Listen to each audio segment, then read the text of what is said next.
तू शाहीन है परवाज़े काम तेरा, तेरे सामने आसमान और भी है।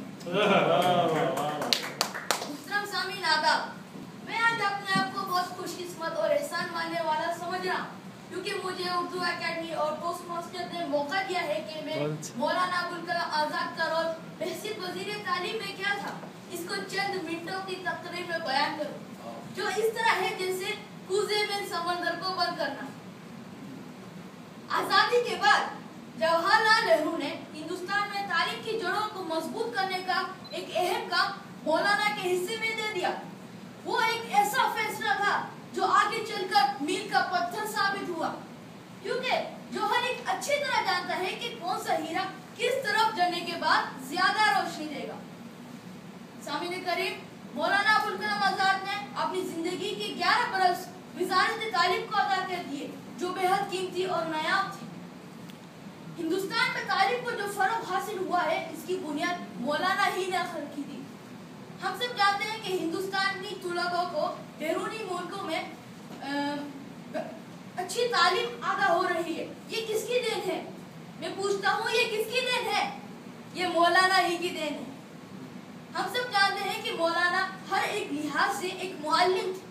उन्होंने जो कुछ अपनी तसनीफात में लिखा, उसकी तालीम भी दी। उन्होंने अपने मैदान में तालीम के हर शोबे को मजबूत कर दिया, चाहे वो बच्चों की मुफ्त की तालीम हो, एकेडमियां बनाना हो, दूसरे मुल्कों के साथ ताल्लुकात हो, किसी भी किस्म की मुश्किल हो, इसको आसान बनाया।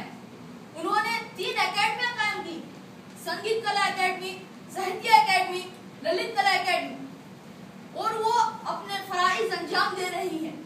हम सब इनका एहसान मंद है कि इतनी अच्छी प्लानिंग के साथ वज़ारत तालीम का ओहदा संभाला और आने वाले लोगों के लिए तालीम की राह हमवार कर दी। मेरी गुजारिश है, जो लोग आज इस तालीम महकमे में मौजूद है, वो अपनी जिम्मेदारी को संभाले और मौलाना की कुर्बानियों को और मेहनत को रायगा ना जाने दें, क्योंकि हम सब जानते हैं कि किसी भी इदारे को कायम करने के लिए कितनी कुर्बानियां देनी पड़ती हैं, कितनी मेहनत करनी पड़ती है। मेरी गुजारिश है, नौजवान नस्ल को इस रोशनी से महरूम करे, बल्कि मौलाना की जलाई हुई तालीम की रोशनी को और रोशन करे।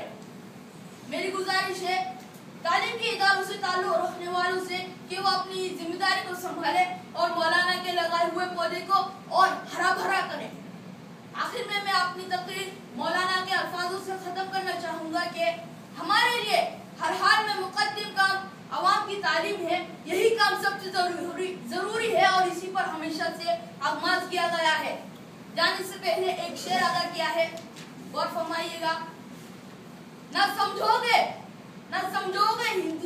हिंदुस्तानी तो मिट जाओगे, ना समझोगे तो मिट जाओगे। तो हिंदुस्तान वालों, तुम्हारी दास्तान